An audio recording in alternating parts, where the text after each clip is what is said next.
Today, let's talk about not wasting our life, our time, and our energy.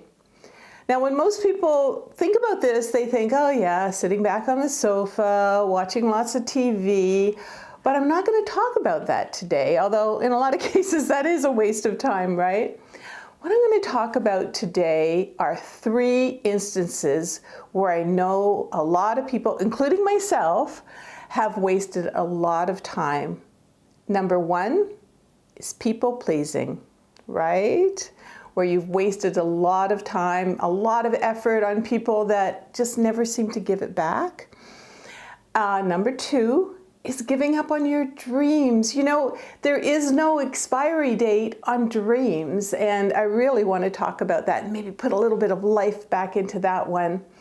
And the third one is just, it's kind of a mindset where you think to yourself, well, I'm past my prime and I'm old now. And I'm saying, no, you're not.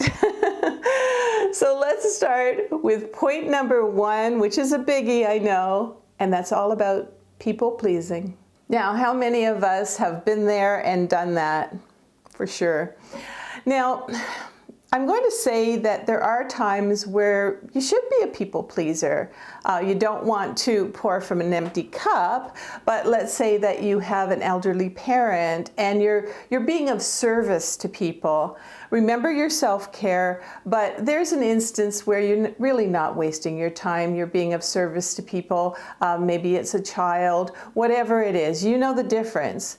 The difference is with people pleasing, when you really want them to like you, where, you know, and this could even be, you know, a family member where you're really trying hard to, you know, you put out the effort, but they never seem to give you the effort back.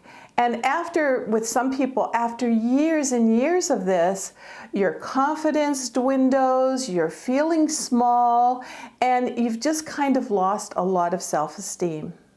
I'll tell you a little bit about how this happened to me.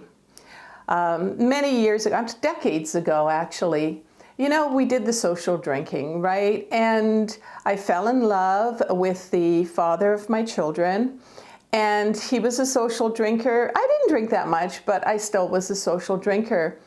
And after I married him, things weren't too bad after I married him, but after I had 2 children, I really noticed, like, he really started drinking a lot more. And I knew for a fact he was staying at home all the time. He didn't want to go to work, and he was becoming an alcoholic. And what I wanted to do with him is I wanted to fix him. This is people pleasing kind of to the extreme. And I thought, yeah, I can fix this guy, you know, and I tried everything. I tried to get him into AA. You know, he said, no, it's just a cult and all this sort of thing. And then I noticed I had 2 young daughters, and they were aged 4 and 7. And I noticed what it was doing to them. And I noticed that I wasn't just wasting my life, I was wasting theirs as well. Now, after I left him, and this was years, I think it was like 14 years, something like that, I really thought he was going to go to AA, he was going to get better, he was going to clean himself up for myself and the children, and we'd be a family again. But it didn't happen.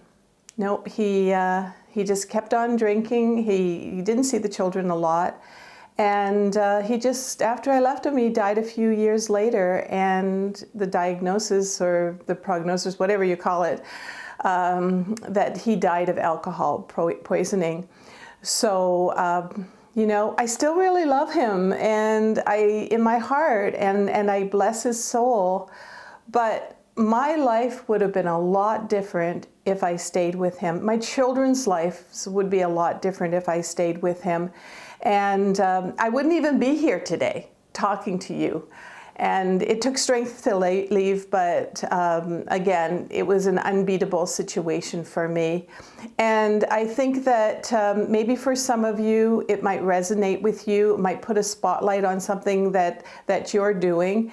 And I'm not to tell you what to do. All I'm saying is it could take you years, it could take you decades, but sometimes you just need to sort of stand away from your life and take a good look at it and see if you're getting anywhere, or just see if you are wasting a lot of time. All right, let's shake things up a little bit, because there are other ways of people pleasing. For example, that friend that's always asking you to help, or maybe always borrowing money, or maybe you're part of a group and you're part of maybe even a volunteering group where you seem to do everything and everybody gets credit, but you've done most of it.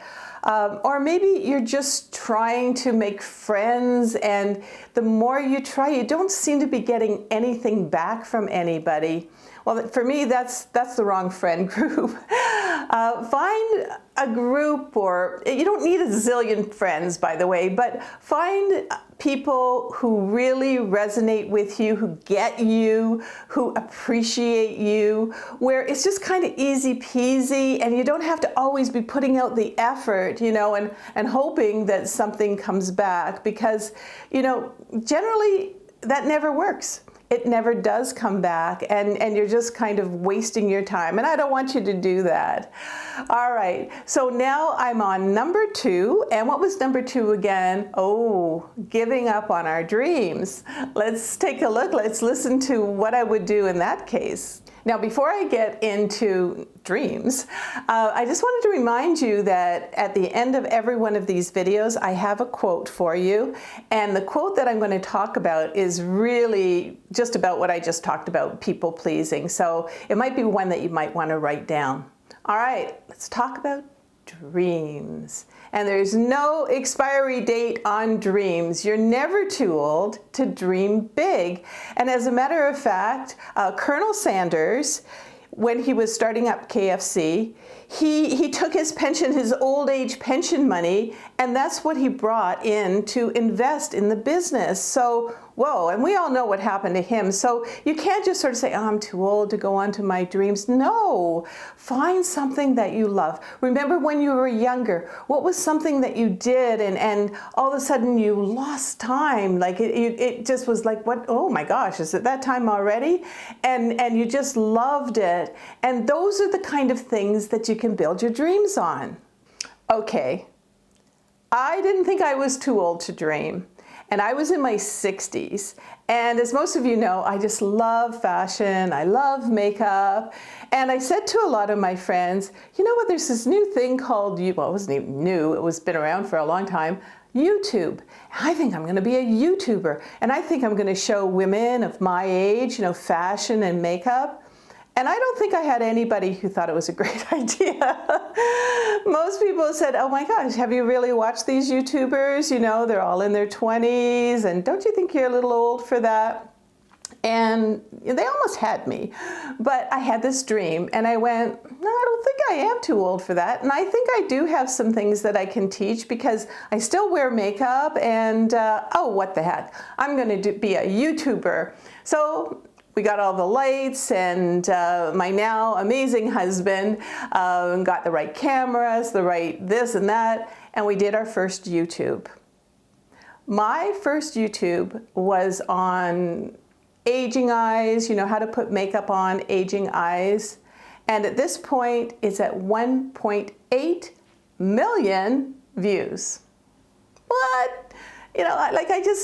Don't let people steal your dreams. Don't think there's an expiry date on your dreams. Just go for it. Now, whether it's getting back into your artwork or singing again, or maybe even thinking, I think I want to be a YouTuber, whatever it is, dream on. Because once you start doing that, and especially if you make it into a business, as I have, you start feeling like it's not work at all, and you just feel like you're inspired, you're having fun, and you're doing what you really love to do. And I would love to know in the comments, what is something that you've been dreaming about, or maybe something that you dreamt about and now it's really becoming something, and let's really cheer each other on. All right, so I'm on number 3, and that is thinking you're past your prime and you're too old.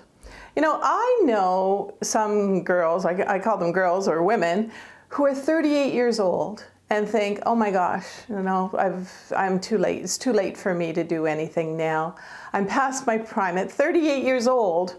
And yet then you see other people in their 90s and they're living life to the fullest. You know, they're out and about and doing this and that. And a perfect example of this is George Burns. And I don't know if all of you know who George Burns was, but he was a comedian, a very successful comedian.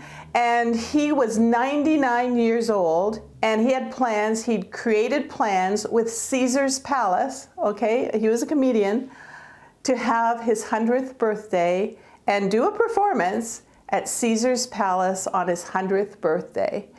Wow, like that just is incredible. Now, unfortunately, he had a fall and he died at 100. But still, who amongst us really would be thinking at 99 years old, you know what, I'm going to have a swanky birthday and I might even sing or whatever. And that to me is really living life to the fullest.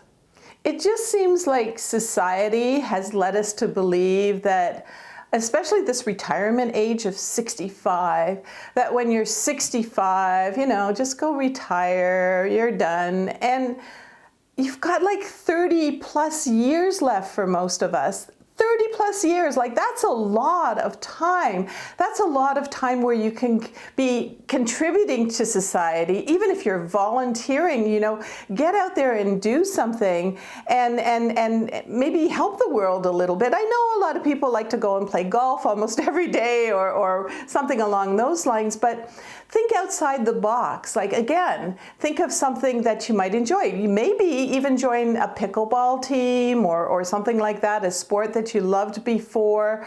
And maybe, you know, golf is fine, but just don't do it every single day. Maybe if you do love to sing, find a place where you can sing and you've got like people that enjoy it as well. But for goodness sakes, don't think I'm retired, because there's really nothing left, you know, to look forward to. We need things to look forward to. And it's not just travel. You know, a lot of people go, well, I got a bucket list and I'm going to go here and here and here and here.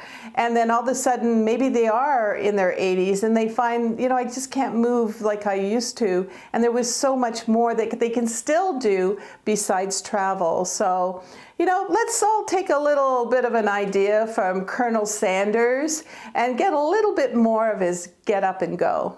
Now, I'm not finished yet. I'm just going to have a little sip of my Earl Grey tea. And what I love you to do, of course, is, you know, pour something. It doesn't have to be tea. This is the middle of the afternoon, so I'm not having a glass of wine. But, you know, pour something that you like. Sit back and enjoy with me. Join in the comments. We've got a great community here. Oh, and let me take that sip, right? And don't forget, you know, there's a button down there somewhere if you want to join our little community here. I would love to have you here. And the button is down there. Don't forget to click on the notification button as well. But let's take a look at that quote that I talked about before. Stop putting effort into those who show no effort towards you. There's only so much you can do before you're wasting your energy and your time. And that's by experience, they call themselves.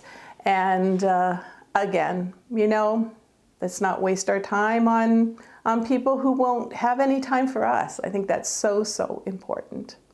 Now, here's another big point that I wanted to make, and that is not all watching TV, you know, if you're watching a TV sitcom and laughing, or reading a book for an hour or two, or just sitting, you know, looking out the window and kind of relaxing and rejuvenating.